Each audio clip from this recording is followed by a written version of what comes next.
Babalikan ko muna kasi hindi namin kasabay si Shin. Saan na ba pumunta? Alright, what's up mga choy? So, magkakaroon tayo ng biglaang tambay sa Baaw, Camarines Sur sa may bypass road ng Baaw. So, biglaang tambay kasama syempre ang ating bossing sa Hope Life Sports Apparel, Boss Anjo, at isang napakagaling na content creator dito din sa Iriga at member din ng Hope Life. Yan, si Shin Palencia. Andito na sila.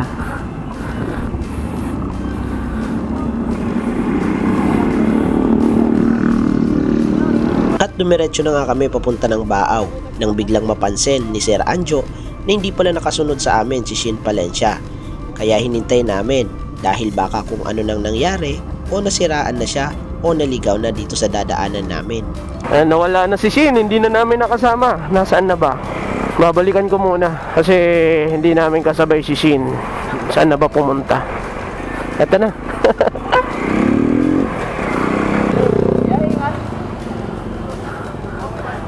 Dura yung clutch ko. Pagusot namin eh. Clutch, babaw kanina. Okay na. Okay na. Morning time. Katali lang. Bumaraw ka. Sige. Alright, nandito na tayo sa may baras na buwa. Dito sa may spillway. At dito nga nililingon na naman namin si Shin kung nakasunod ba sa amin. Daan na naman yan eh.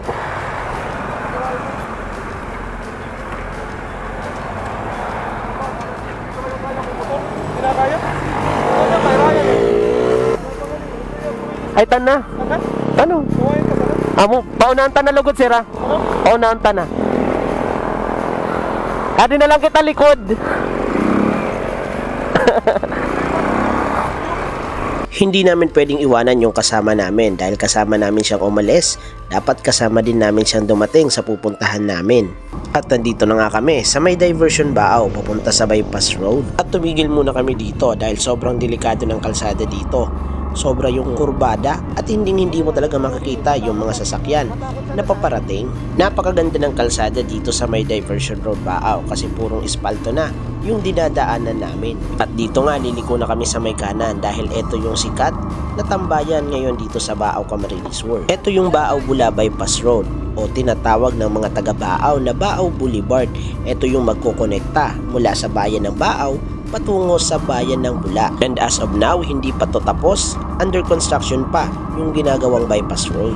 Napakaraming tumatambay dito, lalo na paghapon. At isa pa sa nakapagpaganda dito sa lugar, meron na din mga kainan na kung saan hindi na basta-basta tatambay lang, kundi magfo-food trip na din dito dahil masasarap yung mga pagkain na tinitinda dito sa bypass road. At nandito na nga kami sa aming location, kaya sinamantala naman ng aming kasama na si Shin Palencia na mag-content at mag-interview ng mga pumapasyal dito sa lugar. At kami naman ni Sir Anjo, nag-ikot-ikot naman para tingnan at tikman ang mga pagkain na tinitinda dito sa lugar. At dahil nagutom na nga kami sa kakaikot-ikot namin at nagutom na din sila Shin Palencia sa kanilang content, kaya pumunta na kami dito sa Mami Rose Jabalicious Siomai. Perfect talaga itong lugar na ito para mag-unwind. Malasyargaw nga daw yung datingan nitong bypass road. So hanggang dito na lang nga ang aming vlog. Maraming salamat. Ride safe everyone and bye-bye.